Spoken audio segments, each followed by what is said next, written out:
Podés opinar al 8666-89116, el WhatsApp de CRC 89.1 Radio y Cadena Radial Costarricense no se hacen responsables por las opiniones emitidas en este programa. Es tiempo de tender la red democrática y mostrar la Costa Rica del futuro hacia la cual debemos caminar. Con ustedes, Jonathan Prendas, aquí por CRC 89.1 Radio.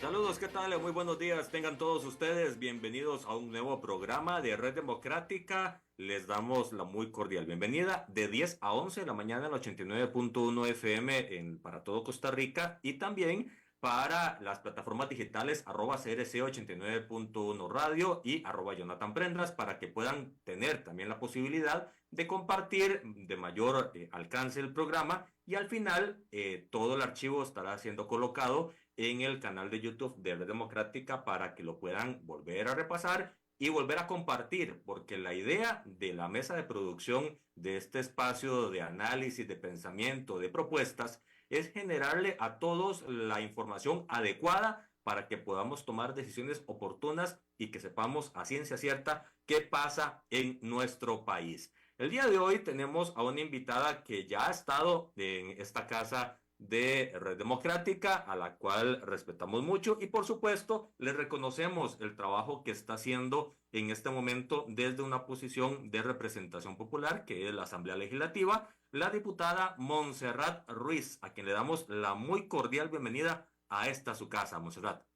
Hola, Jonathan, muchísimas gracias por la invitación, muchísimas gracias a CRC Radio porque siempre estos espacios son verdaderamente oportunos para explicar un poco la coyuntura política nacional. Así que muy agradecida y saludar también a todas las personas que nos están escuchando.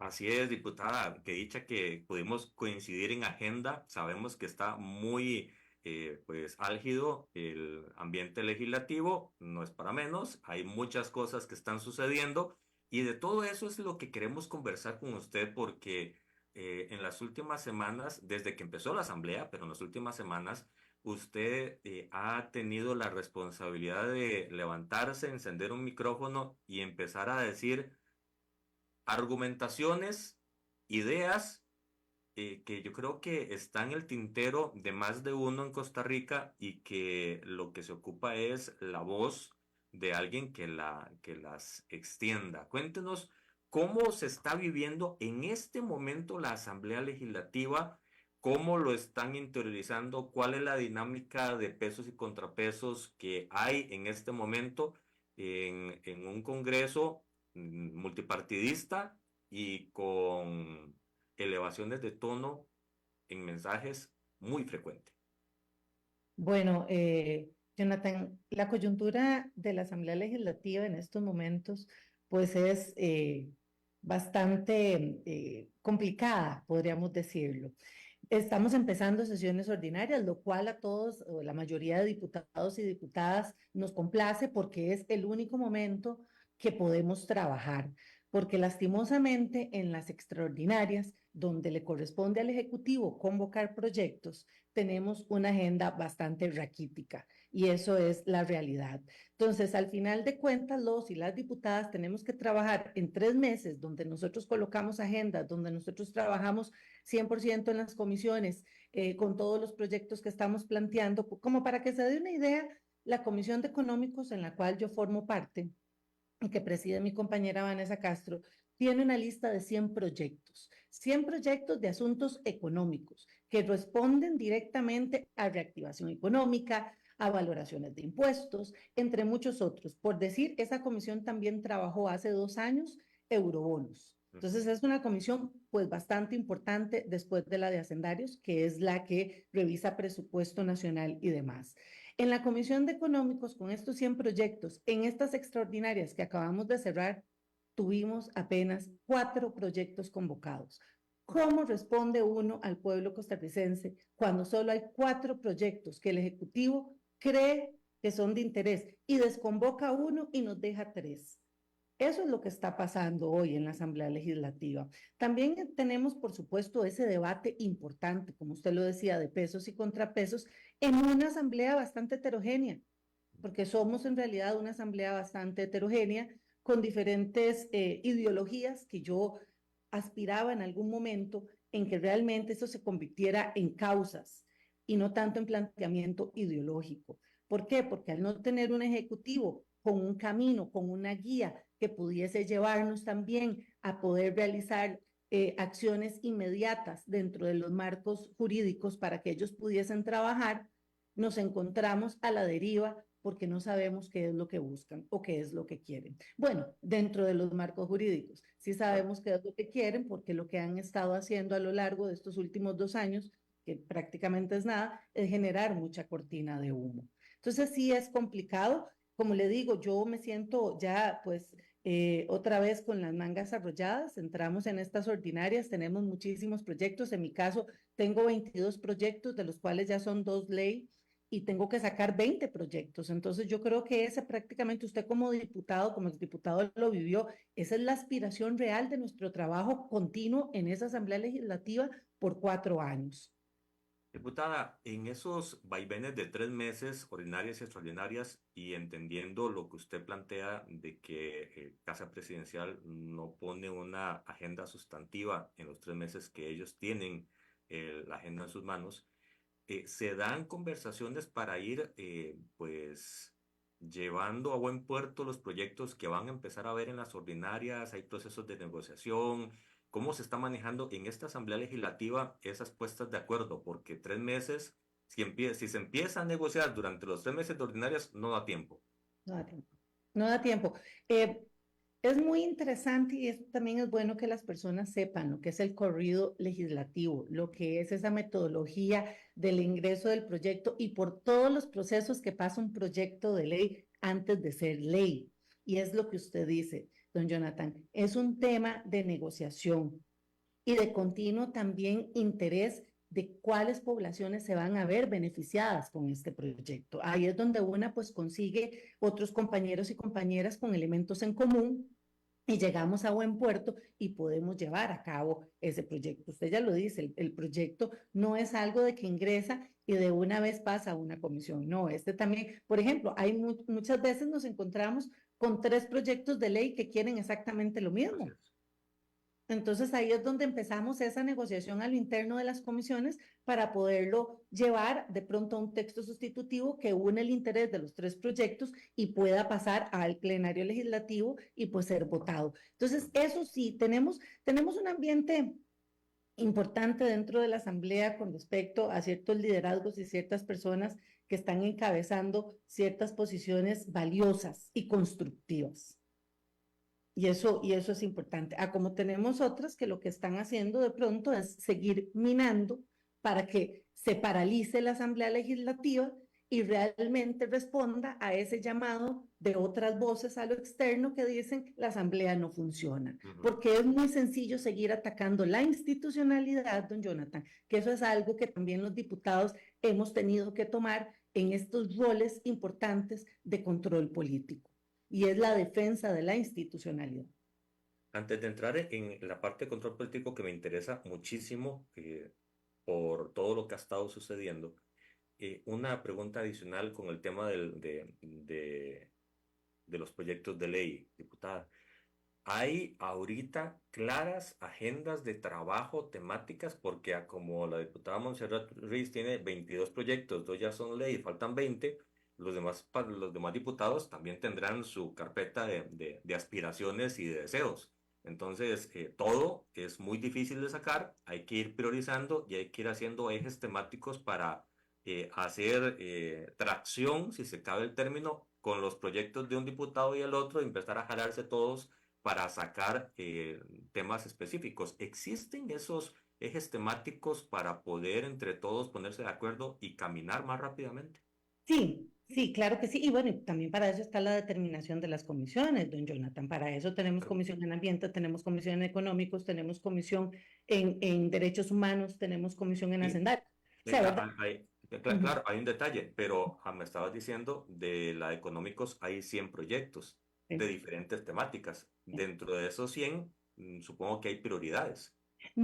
Se prioriza prácticamente el que ingresa, usted lo sabe, ¿verdad? En este caso, se prioriza el que ingresa y el que se va estudiando y el que termina en ese acuerdo de un informe de mayoría y que realmente pues llega y propone algo. Y le digo, por ejemplo, yo tengo en plenario para estas ordinarias un proyecto de MIPYMES bastante importante, valioso, que genera tres aspectos directos a la economía de estos micros y pequeños productores, emprendedores y empresarios que pueden verse directamente beneficiados y el país y erradicar esa gran informalidad que existe. Ese proyecto, por ejemplo, ya pasó por económicos, tuvo un dictamen afirmativo y ya estamos esperando que sea ley. Para mí, dentro de esos 20, lo que le quiero decir es que la priorización está mucho en la reactivación económica y en las necesidades de aquellos grupos que realmente han sido vulnerables a lo largo de estos últimos años, porque la misma política pública que hemos estado creando para sustentar ciertos marcos macroeconómicos importantes del país han descuidado poblaciones, don Jonathan. Han descuidado la inversión social, don Jonathan. Y eso también nosotros no, como diputados y diputadas, no podemos permitirlo. Ustedes en su cuatrienio, ustedes aprobaron una ley muy valiosa que hoy está generando los resultados que ustedes apostaron en ese momento y proyectaron en ese momento, que fue con la negociación del Fondo Monetario Internacional, que es la 9844, que es esta ley del enfoque fiscal y demás, y que con ella creaban un piso para la inversión social. Y ese piso ustedes lo dejaban en el artículo 24, si mal no recuerdo, este piso quedaba en que la inversión social, todos los fondos de FODESAP quedaban según el último corte del 2018, que eran más de 232.000 millones de colones.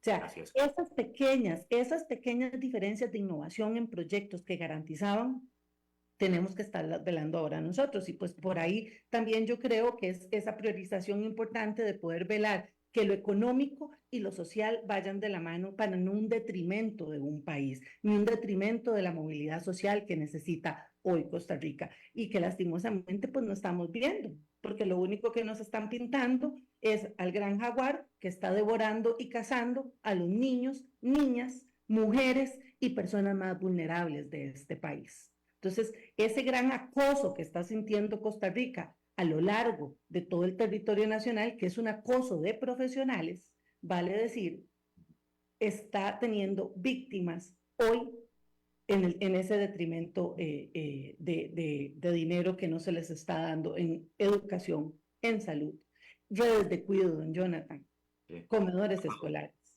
infraestructura. Entonces creo que por ahí es que si los verdaderos diputados y diputadas de esta Asamblea Legislativa nos pusiésemos más de acuerdo y construyéramos más, tendríamos claro por lo menos una lista de unos 15, 20 proyectos que pudiésemos determinar sacar a lo largo de estos últimos año y medio que nos quedan. Yo creo que esa sería la aspiración de por lo menos los que estamos ahí queriendo ver a Costa Rica un mejor país y dejando algo mejor para el próximo gobierno y próxima asamblea. Diputada, las demás fracciones, todas en conjunto, tienen esa misma línea y esa misma aspiración de ponerse de acuerdo o en cierto momento la asamblea llega a caer en ese vacío, de ese limbo de responder solo a los ataques que reciben o de responder a los diputados que solo, como usted dice, quieren distraer. ¿Cómo es la dinámica a lo interno? Porque tiene que ser complicado el llevar una agenda, el ponerse de acuerdo y sabiendo que están básicamente bajo ataque en algunos instantes o en bastantes instantes. Bueno, por lo menos los que hacemos oposición, y que yo creo que eso es importante entenderlo, la oposición es necesaria. Es necesaria la crítica constructiva. O sea, lo que pasa es que las personas simplemente ven el plenario y también tienen que entender que los plenarios de los congresos alrededor del mundo tienen la misma dinámica y es de controles políticos. Si en efecto ahí es donde votamos por los proyectos, debe existir un control político que lleve a ese ejercicio positivo del poder. Yo quiero ser siempre muy positiva y pensar de que todas las fracciones de esta Asamblea Legislativa se sientan en las reuniones de fracción y hablan desde este punto de construcción.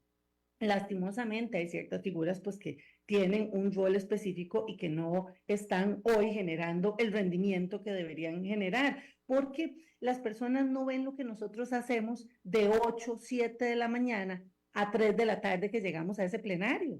Y después del plenario. Y después del plenario. Después del plenario, porque no alcanza. 4 años se van volando, volando. Es un abrir y cerrar de ojos para este ejercicio del poder dentro de ese positivismo que deberíamos estar construyendo. Por eso es que yo digo que el tema ideológico y de pronto de banderas no funciona en un marco donde hay un país que está padeciendo tantísimo. Porque los verdaderos problemas nacionales hoy están más visibilizados que nunca. Basta con que usted salga al centro del gran área metropolitana, basta con que usted vaya a las zonas rurales, para que todas las personas le den a usted una queja en algo, en infraestructura. Don Jonathan, yo creo que la vez pasada habíamos hablado de la Ruta 1, de la famosa Ruta 1. Y ahí va el camino todavía. No, y no tienen el financiamiento. Ayer ya salen tirando la pelota. Esto es algo que desde el día 1 yo ingresé y estaba pidiendo transparencia dentro del trámite del fideicomiso y al final de cuentas terminaron finiquitando una herramienta que era verdaderamente positiva para el desarrollo de esta infraestructura vial, que si en efecto había tenido un 7% dentro de estos últimos 6 años, por lo menos teníamos algo. Entonces, eso es algo que no se entiende. Educación. Y no solo en la educación dentro de las mallas curriculares, sino también en infraestructura. Y se lo digo, por ejemplo, poniendo el Colegio del Labrador de San Mateo. Ellos, esos niños, esos jóvenes, estudian en un salón comunal donde cuando llueve les ingresa toda el agua. O sea, y tienen el lote, don Jonathan. Tienen el lote. Pero es que en 2 años no se ha visto nada de esto. No hay prioridades, diputada, en el Ejecutivo. No, sí hay prioridades. Sí hay prioridades. Y es establecer figuras hoy pretenciosas que generen temor y discursos de odio. Eso es un problema. La política del miedo. La política del miedo. Y que la estamos viendo también implementada en otros países. Y que bueno, acabamos de ver las elecciones de Venezuela y vemos un líder muy similar a todo el crecimiento que están teniendo. Y esto ya no es ideológico. Esto es simplemente ese símbolo de populismo extremo y que si en efecto la política es el arte del quehacer y del hacer bien, es muy peligroso en manos de personas que no sepan utilizarla de la forma correcta. Y empiezan también a migrar este tipo de figuras que desvirtúan ese quehacer y ese arte de poder ayudar a las personas. Se vive en un pasado que es un pasado que solo se toman esos puntos negativos, pero no se habla de aquella disminución de índices de pobreza, don Jonathan. Recordemos cuando en la crisis del 80, este país quedó con 52% de pobreza. Y en los 4 años del gobierno que llegó, se disminuyó a un 21%. O sea, sí, la política pública cambia la vida de las personas. Pero hay voluntad y buenas intenciones. Exacto. Y 0 discursos de odio. Yo no puedo entender cómo se pretende gobernar desde el autoritarismo. Eso no funciona.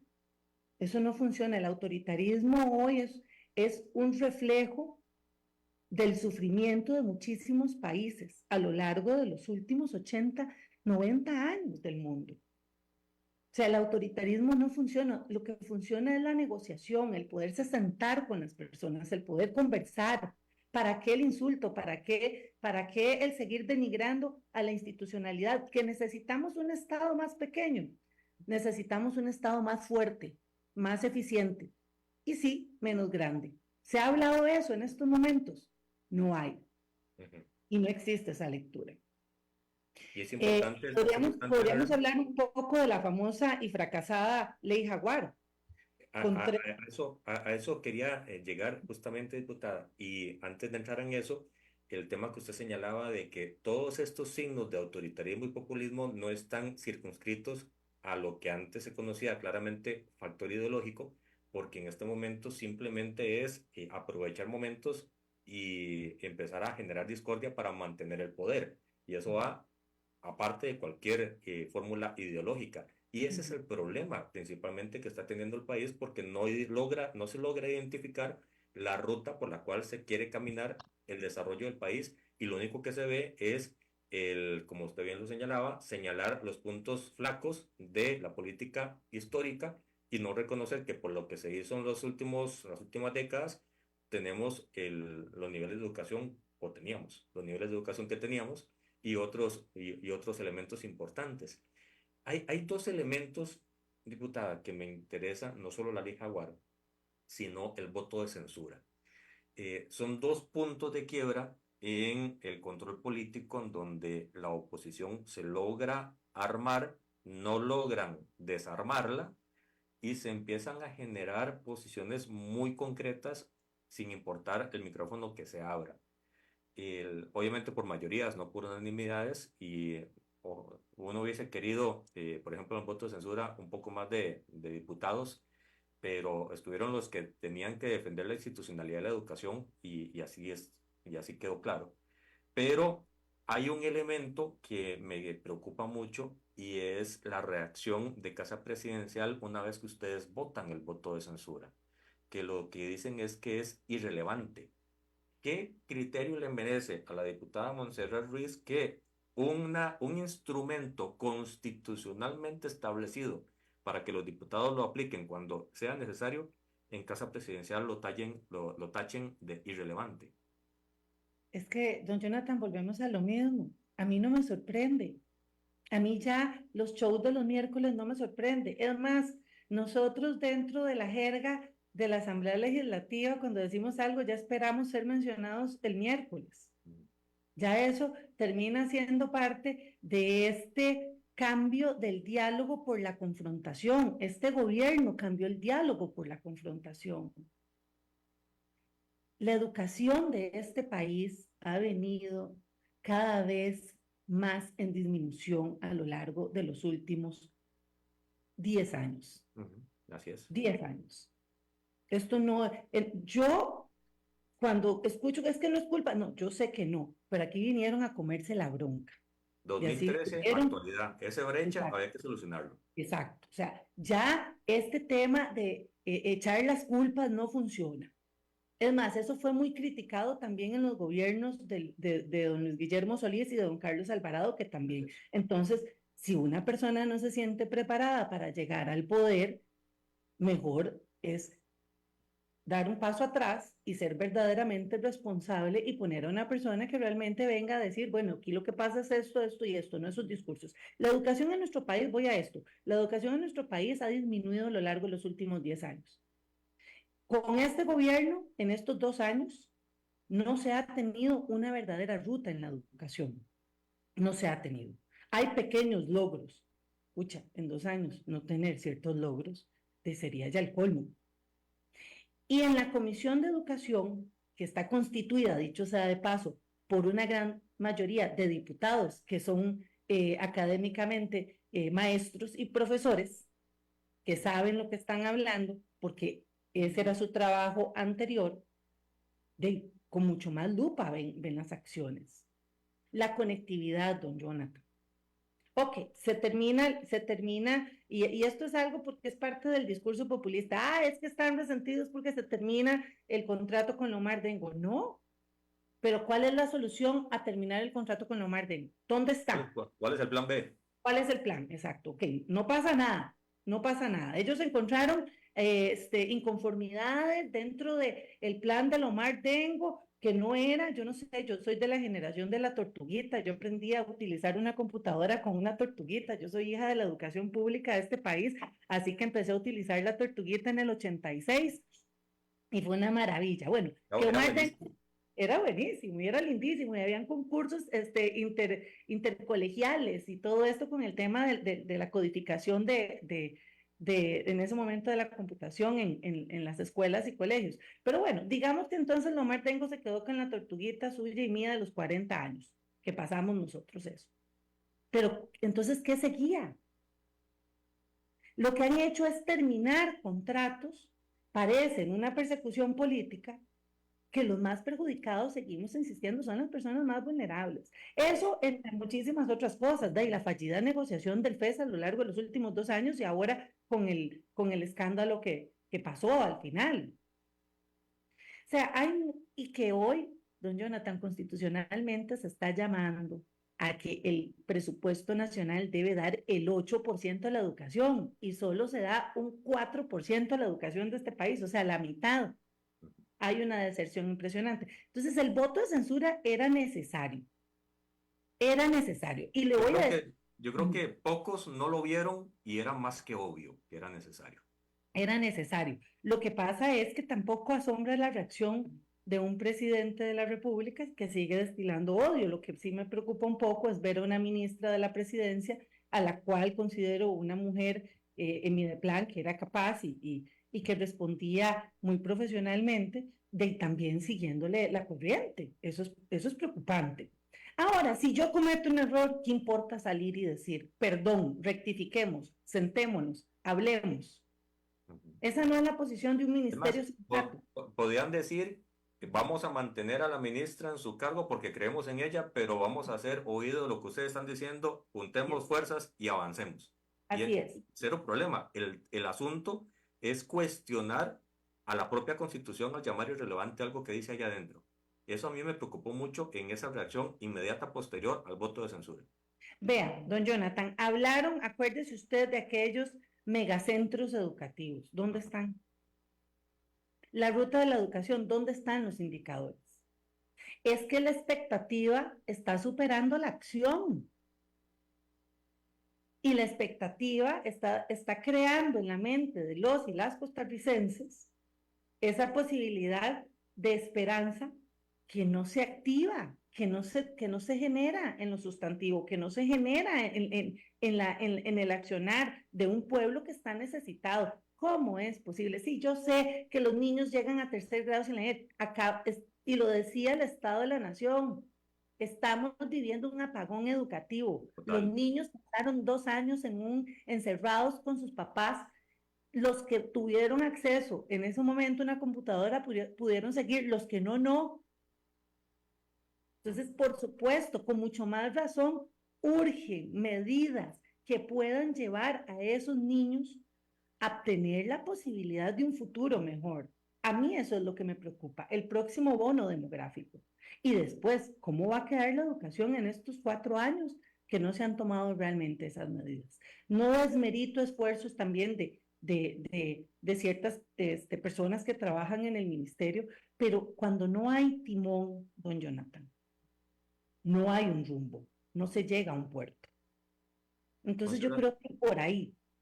Cuando hablamos de esto, vimos una discusión sumamente subida de tono, fuerte, pero cuando vemos los 2 intentos de la ley Jaguar, que hasta el nombre se cuestiona porque no hay conexidad con el texto, el tema es hacia dónde están queriendo empujar la aguja, porque la ley Jaguar viene a quitar o a modificar o a transformar ellos dicen a transparentar, pero en realidad a cambiar los patrones de control de la Contraloría General de la República. Pero ya la Sala Constitucional dio un pronunciamiento e inmediatamente salen diciendo, ahora sí, vamos con todo porque ya está bien. ¿Cómo ustedes ven desde la Asamblea Legislativa ese idas y venidas, ese juego retórico de que con la ley Jaguar Costa Rica va a salir de todos los oscurantismos y va a llegar a toda la iluminación que el planeta quiere para poder resolver los problemas nacionales? Una absoluta irresponsabilidad.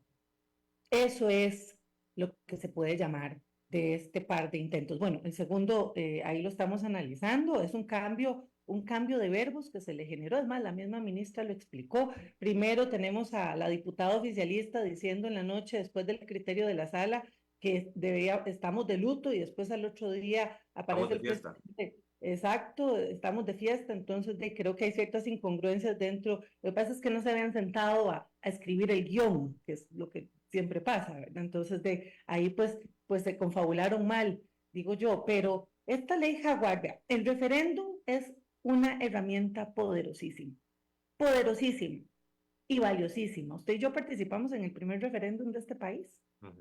Usted y yo elegimos si queríamos el Tratado de Libre Comercio con Estados Unidos o no. Un asunto absolutamente importante para la economía de este país. Llámese en sí o llámese en no.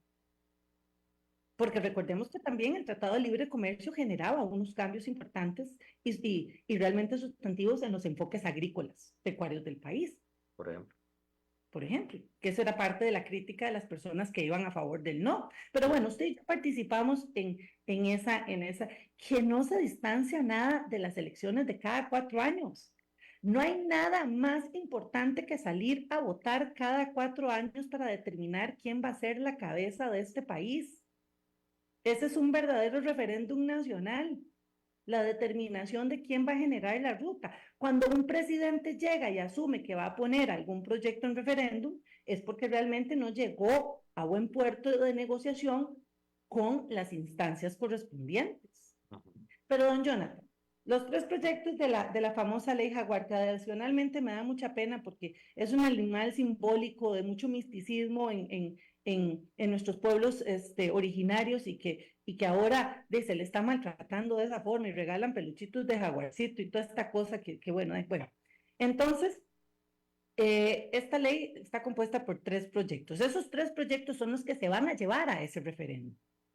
Pero si los proyectos son inconstitucionales, el referéndum termina inválido, a menos de que realmente se traiga un proyecto que sea constitucional y que, ojo, yo creo, insisto, el referéndum es un muy buen ejercicio y nadie estaba en desacuerdo con eso. El proyecto constaba en una de sus reformas, en efecto, el poderle debilitar a la Contraloría ese sistema de fiscalización importante que se necesita para generar el peso y contrapeso de este país. Hoy salió don Rubén Hernández, un gran abogado, es constitucionalista, diciendo que para esto va a tener que hacerse una constitucional para cambiar. Pero bueno, lo defendieron. Don Jonathan, ¿cuánto defendieron este proyecto? 3 meses de las extraordinarias. Ahora, el otro proyecto que trae, Ciudad Gobierno. Ciudad Gobierno fue propuesto en el gobierno de Óscar Arias, en un gobierno de liberación nacional. Ciudad Gobierno es algo que debe aspirar cualquier estado que quiera productividad y enfocar. Hace 3, 4 años fue que Egipto también inauguró su gran Ciudad Gobierno. O sea, los países del mundo tienen su Ciudad Gobierno. Yo quisiera también entender que esta ciudad gobierno va a responder, por ejemplo, a las medidas de teletrabajo, por ejemplo. ¿Para qué vamos a hacer edificios enormes si tenemos a la mitad de los colaboradores públicos trabajando en casa? Van a estar subutilizados. ¿Se ha hecho esos estudios? No sé. Hoy, de todos los ministerios, ¿cuánto espacio necesitan? Pero bueno, ese proyecto de ciudad gobierno. También, ¿cuál es la problemática? Controles. Pero bueno, mi compañero diputado Oscar Izquierdo está trabajando un proyecto de ciudad gobierno que va a presentar a la Asamblea Legislativa para que podamos analizarlo y también pues ingresar en ese pensamiento de construcción de todos los otros diputados. ¿Cuál es el otro proyecto? La Marina de Limón. María Marta Carballo, la diputada María Marta Carballo del Partido Unidad Social Cristiana, hacía escaso un mes presentó un proyecto de la Marina de Limón. Entonces, para mí, el famoso proyecto Jaguar termina siendo nuevamente una discusión de 3 meses que sabíamos que iba a llegar a la inconstitucionalidad, que afloran sentimientos con respecto al referéndum, pero ¿qué vamos a llevar al referéndum? Que dicho sea de paso, nos va a costar 3.000 millones de colones hacer un referéndum. Yo no sé, diputada, si la motivación final es llegar al referéndum, porque hasta este momento el agua del molino del gobierno está sirviendo para señalar a todos los que se oponen a la idea del Ejecutivo, llámese Contraloría, Procuraduría, Tribunal de Elecciones, la Asamblea, todos.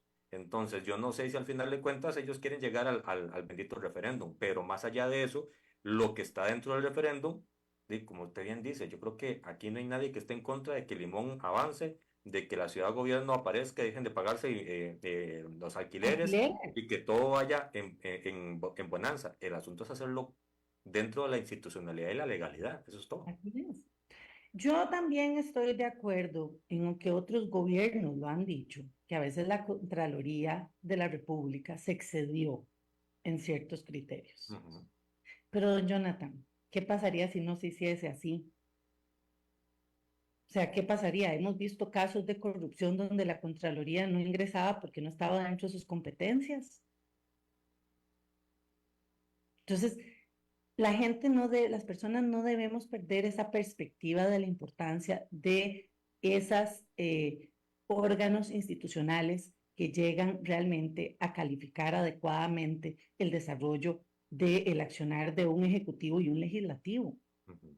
¿Debe haber mejoras? Claro que sí. Por supuesto que debe haber mejoras. Tenemos muchísimas leyes que ya no sirven en Costa Rica, tenemos ciertas instituciones que deberíamos valorar, pero ahí es donde está el tema real del interés de un colectivo y de un país trabajando conjunto, no estas cortinas de humo. Ahí, Díganme usted, ¿en qué le soluciona hoy Ciudad Gobierno a los chiquitos que se les quitó la beca Avancemos? ujú, que no tienen Dígame cómo en ir a qué estudiar. le soluciona Ciudad Gobierno hoy a esos muchachos y muchachas que están estudiando con pupitres prácticamente podridos en el colegio del Labrador de San Mateo. Dígame en qué le soluciona eso a la policía, a la Guardia Rural, cuando se les está cayendo las oficinas donde ellos están, en sus comunidades. ¿En qué le soluciona Ciudad Gobierno? Todavía la Marina, yo sí, yo creo que eso llegaría a apoyar directamente la economía de Limón. Creo no, garantizo, y esto ha sido una idea que se ha hablado a lo largo también de los últimos años y que es una gran deuda con Limón. La Total. Marina es una gran deuda con Limón, con un Caribe extraordinario, envidiable, donde todos estos puertos caribeños a lo largo de Centroamérica terminan siendo impulsados para turismo, para comercio, entonces vale la pena la Marina. Pero insisto, ya había un proyecto. ¿Por Ujú. qué no llegar y negociar que ese proyecto fuera expedito y se analizara dentro de los primeros enfoques de estas extraordinarias y para que Ya, pudiésemos hacer ley? y hay un tema con Ciudad Gobierno, diputada, y es que si se aprueba una ley hoy o se aprueba un referéndum hoy, de ese momento al inicio de la construcción de Ciudad Gobierno pasarán un par de años. Y Así es. después la construcción completa y tenerlo listo, cuidado, no de un par de años más, que es lo que se dura normalmente en una gran obra, aunque esté la plata. Entonces estamos hablando de que 4 o 5 años para empezar a ver el efecto de lo que se está diciendo de ahorro, que eso es plata, o sea, hay mucha plata ahí que se va a ahorrar, Eso, totalmente de por acuerdo. supuesto. El asunto es que eso no se puede, para impulsar eso, no se puede detener el desarrollo y la inversión social, que es lo que nos va a dar gasolina como país para salir todos adelante. Y es ahí en donde usted centra sus 20 proyectos para sacar al país adelante. Y acá hacerle un comentario a Alan CV, que en la transmisión de CRC 89.1 Radio pregunta cuántos proyectos tiene usted, diputada. Ya lo había mencionado, 22 de los dos ya son leyes y todos son para que la persona que quiera emprender y producir pueda hacerlo. Y Para eso son, es que está trabajando. y son proyectos míos, creados en mi despacho. En realidad son 24 proyectos, Ujú. dos de los cuales fueron rechazados, uno porque ya había otro en corriente legislativa, En la entonces negociación y eso que se dio. se valoró más el otro proyecto y este se archiva, y el otro que se archiva es el de doña Marita también, porque doña Marita no podía ser ciudadana de honor, debía tener otra figura y archivamos y me quedaron 22 proyectos Ujú. míos de mi despacho, porque recordemos también que una firma proyectos con otros compañeros, Tema porque ahí conjunto. sacaron que la diputada oficialista tiene 20 proyectos, no, ha firmado otros 20 proyectos, tiene 6 proyectos de los cuales 2 han sido archivados, las personas tienen que entender, y para eso existe la página de la Asamblea Legislativa, la cual contiene el perfil de cada diputado y diputada de la Y el República trabajo que y está sus haciendo. proyectos de ley. ¿Y ahí qué contienen? Ahí pueden bajar el documento del proyecto de ley y el resumen. Ujú. Y otro comentario que estamos teniendo en redes sociales de Pablo Daniel GM, que dice, en educación tenemos como 5 años sin concurso decente. Va más allá de crítico, porque en la anterior asamblea se aprobó un proyecto para aplicar el concurso, el examen para idoneidad de los docentes. Y en este momento ni siquiera se ha implementado. Entonces, no se está asegurando e impulsando la formación de los docentes en función del beneficio de los estudiantes. Son muchos los temas, diputada, que afloran y que pueden generar algún tipo de requerimiento o necesidad. Y pasemos a hablar de otro tema ligado a lo que ya hemos venido diciendo, y es que le comentaba hace unos días a usted que me llamó mucho la atención el control político que usted hizo en referencia a una diputada oficialista, y así ha sido reconocido en muchos foros, redes sociales y presenciales, por la posibilidad y la claridad con la cual usted enuncia lo que usted llama verdades sobre la diputada oficialista, con las cuales coincido, y genera un ámbito de claridad en función de las discusiones del control político, pesos y contrapesos. ¿Qué la motivó a usted a hacer ese control político y qué reacciones le ha tenido el haberlo hecho? Don Jonathan, yo he sido una persona que realmente he querido construir y he sido, y por esa construcción y por esa oposición coherente, porque he sido coherente en mi accionar, yo le puedo decir que he sido una diputada que he apoyado al gobierno cuando he tenido que apoyarlo y Ujú. le he aprobado aquellos proyectos que realmente cambian el país. Dentro de esos, esta diputada ha aprobado la mayoría de empréstitos que ellos han puesto, los presupuestos nacionales, que dicho sea de paso, el oficialismo no los votan negativo y nosotros los hemos aprobado porque esto es como un juego de balón. Aquí el que tiene la bola, si se enoja y no se hace lo que quiere, agarra la bola y se la lleva. Y voy a poner esas pequeñas metáforas que voces de odio nos están enseñando a utilizar. Entonces, cuando usted está en este ejercicio, mi única disonancia que he tenido con el gobierno de la República en temas realmente concretos que han sido muy míos y que yo he trabajado a lo largo de mi carrera profesional fueron jornadas 4x12, que estaba absolutamente en contra, que lastimosamente la sala da un criterio donde se rechaza por procedimiento, pero a mí me hubiese encantado que la sala entrase al recurso que yo sí le ingresé, que era por el fondo, porque por el fondo estoy absolutamente segura que también iba a ser rechazado ese proyecto. Y que dicho sea pasado, Jonathan, ese proyecto se aprobó en la Asamblea Legislativa. Ujú. O sea, ese proyecto iba a ser ley y que iba a solucionar el gran desempleo de este país. Mentira, al final nunca pudieron comprobar cuáles eran las empresas que iban a venir, cuáles eran las empresas que se iban a ir, cuánto iba a impactar en el empleo de este país. Al final, la diputada oficialista salió con 5%. ¿Y por qué me vengo este ejemplo? Porque ahí es donde empieza mi oposición a sus discursos de mentiras y de falsedades de datos con ella. Eh, en este último control del fin de semana, del jueves pasado, no podemos seguir permitiendo que se siga insultando nuestro trabajo. Un trabajo que realmente ponemos ahínco y que ellos lo que han hecho, y escuchen, una persona que realmente no funciona como diputada, porque dice que ingresa a las 6 de la mañana y sale a las 10 de la noche, de haciendo qué, no sé, porque como lo dije, a mí los resultados y los indicadores son los que me mueven para poder levantarme en ese plenario a hablar, ya sea de forma positiva o de forma de crítica hacia ciertos espacios y acciones. Y esta fue una, eso fue lo que me motivó. Adicionalmente, no se puede seguir callando, no se puede seguir invisibilizando tanta pretensión, tanta mentira hoy cuando Costa Rica realmente está necesitando discusiones importantes. Y yo, en una conversación personal y privada que tuve con ella, se lo dije, usted tiene la capacidad de poder unir. Y todos apostábamos a que íbamos a estar en una asamblea donde realmente se negociara, pero no en tanta discusión y no en tanto pleito. Las personas de pronto no entienden esta dinámica, insisto, de estos controles políticos y lo ven amenazante. Vea, don Jonathan, hoy el gobierno de la República no se ha referido desde su mayor jerarca a lamentar los más de 24 femicidios que se han dado en el primer semestre del país. Y todavía no estoy ingresando el que pasó el fin de semana de esta señora que también asesinaron. No se ha referido. No se ha referido a las más de 137,000 denuncias de violencia que tienen los niños y niñas en sus hogares y que hoy el PAN está recibiendo. Y esa diputada no se ha referido. Nada más se refiere a ese coco wash, a ese lavado de cerebro, como buen megáfono de odio y caja de resonancia que es, para un público específico para decir que la Asamblea Legislativa no funciona.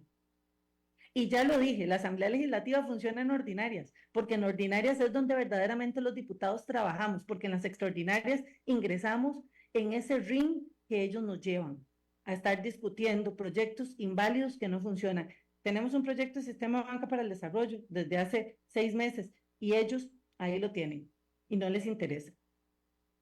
Y esto estoy hablando de muchísimos otros proyectos. Y también, como se dice, dato mata mentira entre diputados y diputadas. Por ejemplo, en mi caso yo he firmado más de 101 proyectos de otros compañeros diputados, más de 101 proyectos, con otros diputados hasta de otras bancadas.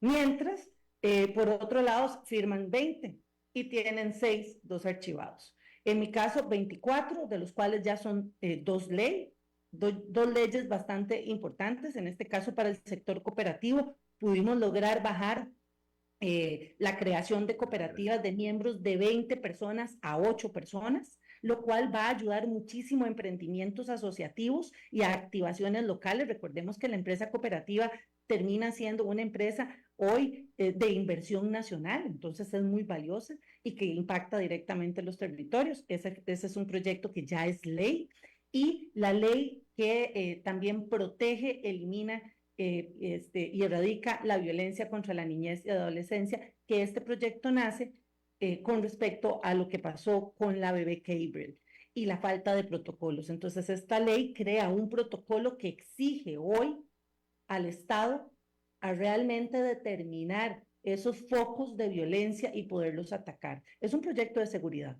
Diputada, Entonces, termina la idea. no, entonces eso es lo que a mí me llevó a realmente a la indignación, don Jonathan, indignación y frustración, porque entiéndame, estábamos iniciando, era el primer día de sesiones ordinarias. O sea, yo de verdad creo que lo hacen al propio.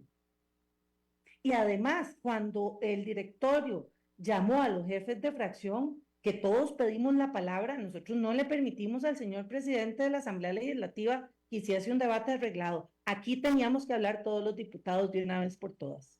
Y se debe desenmascarar la mentira, y se debe desenmascarar el odio, y empezar a llamar a la construcción.